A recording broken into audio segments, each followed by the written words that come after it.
FIR करोगे? Police क्यों मार रहे हैं?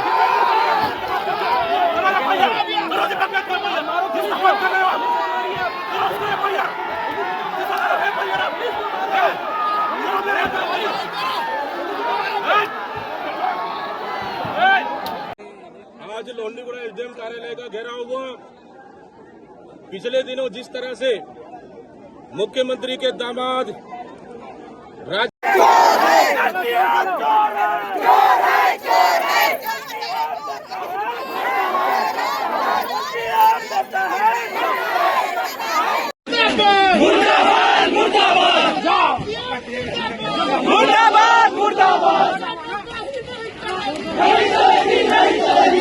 टन चाहिए चोरी का माल,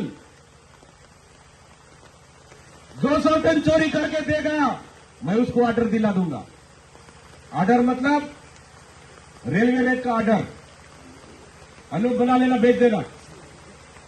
ठीक, रेलवे रेट एक नेता चलाता है, दंतेवाड़ा से रेलवे का लोहा का गिट्टी आता है, उतरता है और उसको ट्रक में लोड करके रायपुर भेजते हैं। लोडिंग अनलोडिंग का काम नेता कर रहा है। कौन नेता है समझ गए? हाथ उठा के देखो, देखो ज्यादा लोग नहीं समझे। कोई एक जो पीछे वाला जोर से बता देना, तो नाम भी बता देना।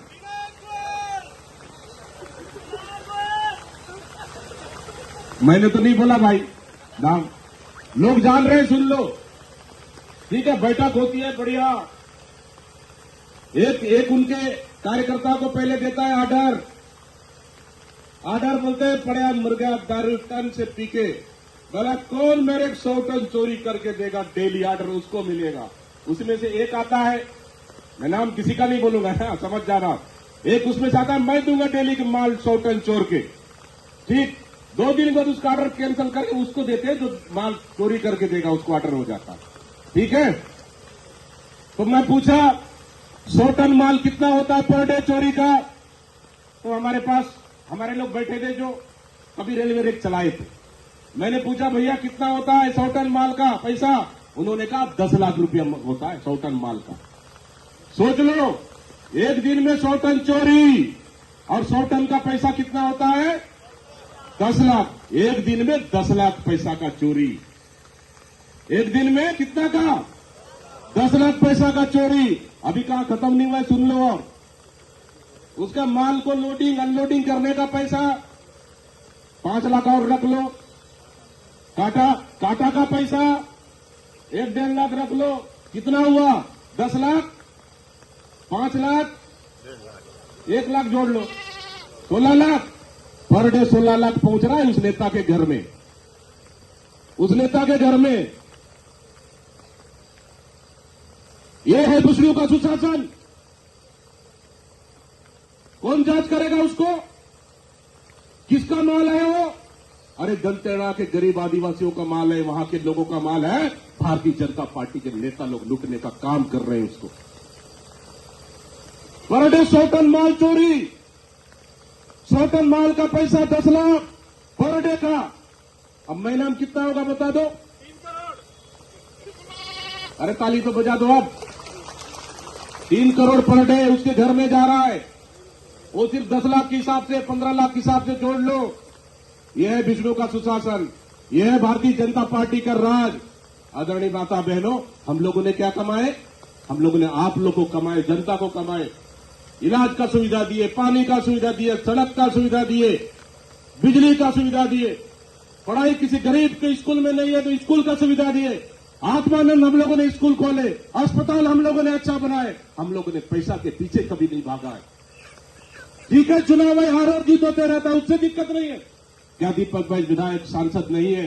क्या रेखचंद, क्या चंदन कश्यप, क्या राजबल बेंजाम, क्या ललित पांडे, क्या हम लोग विधायक सांसद नहीं है, सरपंच जनपद नहीं है तो जनता के मुद्दे के लिए लड़ाई छोड़ देंगे? क्या छोड़ देंगे जनता के मुद्दे के लिए? नहीं छोड़ेंगे। आदरणीय साथियों, हमारे लिए जनता के मुद्दों को लड़ाई लड़ने के लिए हमें कुर्सी की आवश्यकता नहीं है। हम बिना कुर्सी की भी लड़ाई लड़ सकते हैं और लड़ाई लड़ेंगे। बस्तर के जल, जंगल, जमीन, खनिज संसाधन को बचाने के लिए इस तरह से भ्रष्ट अधिकारियों को बेनकाब करने के लिए दीपक बजहर लड़ाई लड़ने को तैयार है, क्योंकि बस्तर को हमको बचाना है। आदरणीय माता बहनों, कोई बस्तर लूट का अड्डा नहीं है, कोई बस्तर अधिकारियों का चारागाह नहीं है, कोई बस्तर मुख्यमंत्री का अजायब घर नहीं है, न बस्तर केदार कश्यप का यहाँ कोई ससुराल है हमारा बस्तर। आदरणीय माता बहनों, बस्तर को लूटना अगर है तो बस्तर को अगर लूटना है, दीपक बैठ के सीने में गोली चलेगी सबसे पहले, उसके बाद बस्तर को लूटने देंगे हम। मैं इसलिए कहा, मैं नहीं बोलना चाहता था मैं किसी नेता के बारे में, मैं तमाशा देख रहा था 1.5 साल से। अरे जिस दिन भंवर को नोटिस जारी हुआ उस दिन भंवर मेरे पास बैठा हुआ था। 15 तारीख की बात है। कहां है भंवर? 15 तारीख की बात है। भंवर था मेरे पास, 1 घंटा बैठा था। ये मैं रायपुर जाने के लिए निकल गया, 1 बजे मेरा प्रोटोकॉल था, 1 बजे मैं तैयार होकर बैठा था। थोड़ी देर भंवर आता है उधर से, भंवर आया, भंवर को पूछता हूं, हमेशा बोलता हूं, भंवर पहली बार चुन के आया है, जनता पर एक भरोसा किया है, 1-1 रुपए का हिसाब किताब रख लेना, जनता का घर घर जाके तकलीफ सुनना, उनका काम करना, पैसे के पीछे कभी भी नहीं भागना। मैं इनको हमेशा सिखाता रहा हूं इस चीज को। उस दिन भी मैं 1 घंटा यही बात बता रहा, लास्ट टाइम बोलता है, मैं बोला कहां से आ रहा है? मैं बोला सीओ साहब के ऑफिस से आ रहा हूं। क्यों? एसडीएम दबाव बना रहा है, बार बार पैसा को मांग कर रहा है। मैं बोला क्यों? नहीं, वो सीएम का दामाद और बेटी और दामाद आ रहे, उसके लिए मुर्गा और बाकी का व्यवस्था करना है, खाना था। मैं बोला मत करना, मैंने मना किया मत करना। इसलिए नाका का पैसा क्यों देगा भाई? हो ग्राम पंचायत का पैसा क्यों देगा? हो सीओ के पास बैठा था ये भंवर, वहां एसडीएम का फोन आता है, पता नहीं सीओ गलती से स्पीकर ऑन कर दिया, भंवर बाजू में बैठा है, बोलता ये सरपंच विधायक से बड़ा पावर वाला हो गया है, हमारा बात नहीं मानता है, उसको धारा 40 में बर्खास्त करूंगा। यही सब था ना भंवर, यही सब बोला था ना। उसके बाद मेरे पास उठ के आता, मेरे को बताता है कि भैया ऐसा ऐसा बात है। मैंने कहा एसडीएम का नंबर दे। उसी दिन मैं एसडीएम को लगाने वाला था, फिर मैं बोला ठीक है तो अपने स्तर से देख लेना। और उसके बाद मैं निकल गया 2 बजे, 3-4 बजे इसके बाद नोटिस हो जाता है कि नाका बंद कर दे। मतलब मुझे पता था ये घटनाक्रम का, लेकिन मैं छोड़ दिया था भंवर के ऊपर, मामला देख लेना अपने आप, सेंटर हल कर लेना। लेकिन अब पानी सिर से ऊपर हो चुका है। लेकिन आज एक सरपंच को प्रताड़ित करने के बाद मजबूर कर दिया इनको बेनकाब करने के लिए, और आज हम बेनकाब करेंगे हैं और आने वाला समय भी करेंगे। आदरणीय साथियों, इसलिए मैं कहता हूं कि हमारी लड़ाई अभी तो शुरू हुई है। हम अभी भी ज्ञापन देने जाएंगे एसडीएम को।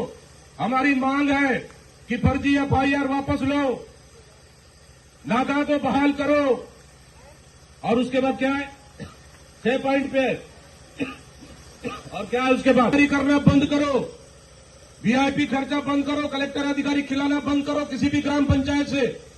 इस तरह के हमारे 6 सूत्री मांगों को लेकर जा रहे हैं। और मैं कहना चाहता हूं चित्रकूट के लोगों को, भंवर जारी करना नोटिस देना, एसडीएम को नोटिस। हम ग्राम सभा आयोजित कर रहे हैं, बुलाना उस सारा खौसर एसडीएम को, वहां पे बुलाना, वहां ग्राम सभा में बिठाना उसको, उसके सामने प्रस्ताव बनाना। हिम्मत है तो आ जाए एसडीएम, वहां बुलाना उनको, ग्राम सभा में प्रस्ताव पारित करना कि नाका ग्राम पंचायत ही चलाएगा। चलाना चाहिए कि नहीं चलाना चाहिए बताओ? चलाना चाहिए कि नहीं चलाना चाहिए? ग्राम पंचायत ही नाका चलाएगा, एसडीएम का बाप का नाका नहीं है, कलेक्टर का बाप का नाका नहीं है। इसको चुन के लाया है यहां जनता ने, आलू छीलने के लिए नहीं लाया है, जनता का काम करने के लिए लाया है। 1-1 रुपए का हिसाब किताब रखना है तो मांग लो इनसे, हम तैयार हैं 1-1 रुपए का हिसाब किताब से। अगर 1 रुपए भी गड़बड़ हुआ जेल भेज दो भंवर को, लेकिन पिछले 10 साल का हिसाब किताब भी हम मांगेंगे। पिछले कौन देगा जहां 50 से 100 से अधिक बिल है, 1 से 1.5 लाख रुपए अधिकारियों को खर्चा करने में, आप भगत में खर्चा हुआ ऐसा हिसाब किताब कौन देगा? आदरणीय साथियों, माता बहनों, इसलिए हमारी लड़ाई शुरू हुई है। हम 17 दिन का समय मांग रहे हैं। 17 दिन का समय में कार्रवाई नहीं हुई तो फिर आगे लड़ाई लड़ने के लिए हर स्तर पे हम लोग तैयार हैं। लेकिन किसी भी सरपंच को, किसी भी पंचायत के पैसों को, अधिकारों को दुरुपयोग करने न मुख्यमंत्री को अधिकार देंगे, न एसडीएम और कलेक्टर को हम अधिकार देंगे। कल तो कलेक्टर आ रहा था चित्रकूट, सूचना था आने का। मैं तो बोला सब गांव वाले सामने बिठाना कलेक्टर को, जरूरत पड़े मुझे भी बिठाना, मैं भी आता हूं कलेक्टर के पास, हम जरा पूछ के देखते हैं उसको ये बिल किसने खाया, कौन है। पता चला कलेक्टर आया ही नहीं, दीपक भाई जा रहा है बोलने से, आया ही नहीं है। गजब अजीब प्रदेश है भाई। मैं मुख्यमंत्री को बोलता हूं आजा मुख्यमंत्री बैठ तू मेरे साथ बहस कर, मुख्यमंत्री तैयार नहीं है बहस करने के लिए। प्रदेश के मुद्दों से मेरे से चर्चा कर ले, वो तैयार नहीं है चर्चा करने के लिए। एक दिन गृह मंत्री बड़ा ठाप रहा था, वो एक दो लोग को फोन कर रहा है, बस्तर के बारे में पूछ रहा है। अरे पूछना है तो दीपक बैठ को पूछना बस्तर के बारे में, रायपुर भिलाई दुर्ग वाले पूछ के क्या करेगा, मुझसे पूछना। मैं यहाँ 2 बार का विधायक हूँ, सांसद हूँ, आज भी यह पैदा हुआ यही मरूंगा। बस्तर का कड़ के बारे में मुझे पता है, हिम्मत है तो मुझसे फोन करके पूछ, वो भी उसका भी फोन अभी तक नहीं आया। मतलब बस्तर को आप लूटते रहो, बस्तर को खनिज संसाधन को आप बेचते रहो, बस्तर को आप बर्बाद करते रहो और हमारे सरपंचों को नोटिस देते रहो। हम हाथ में चूड़ी लेके बैठे रहेंगे क्या? हम हाथ में चूड़ी पहन के बैठेंगे क्या? नहीं। अगर सोच है तो गलत फहमी है, इनकी गलत फहमी है। बस्तर की जनता जागरूक है, बस्तर की जनता अधिकार मांगने जानती है। अरे टाटा की लड़ाई लड़के वापस भगा दिया सरकार को, याद है ना? 10 गांव जाएगा देखते हैं हम, चालू कराना नाका, हम बोल रहे हैं चालू कराना नाका। यहाँ का पैसा कानून बोल रहा है, यहाँ का ग्राम सभा बोल रहा है, यहाँ का ग्राम पंचायत का अधिकार बोल रहा है। चालू कराना नाका किसके मायके हमने दम में रोकना है तो रोक ले, देखते हैं हम भी। एक भवर के ऊपर एफआईआर हुआ है, अरे 50 भवर जेल जाने को तैयार है, हो कि नहीं बताओ? कितने लोग जेल जाने को तैयार हो? कि कौन 5 लाख खाया है, कौन 3 लाख खाया है, कौन 4 लाख खाया है, सब रिकॉर्ड में है, नाम से रिकॉर्ड में है। और हम उस एसडीएम से भी हिसाब किताब मांगेंगे जो जिसको उस एसडीएम ने खिलाया है, किस कलेक्टर को खिलाया है, किस विधायक या किसी सांसद या कोई मंत्री को या किसको खिलाया है, किस नेता को खिलाया है, उस बिल का भी हिसाब किताब मांगेंगे। अगर तैयार है तो फिर स्वीकार कर ले हमारा चुनौती। कितना दिन हुआ है? 2 महीना से चला रहा है ये, अभी तक चार्ज भी नहीं हुआ। लो कवरेज कर लो, इधर दिखा दो उनको, इन सत्ता के दलालों को दिखा दो। एक भवर पे एफआईआर करके 12 लोगों पे फायर करके आप डरा लोगे। एक भवर पे एफआईआर करोगे, 12 लोगों पे फायर करोगे, 100 लोग लड़ने के लिए पैदा होंगे। ये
क्यों मार रहे हैं? एफआईआर करोगे? पुलिस से क्यों मार रहे हैं? पुलिस से क्यों मार रहे हैं?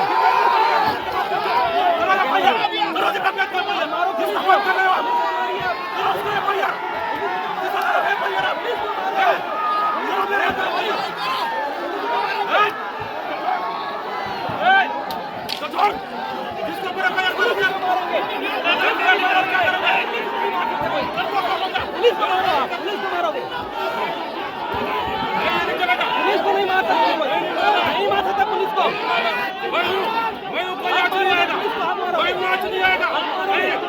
देखो, आपके राज्य मार रहे देखो।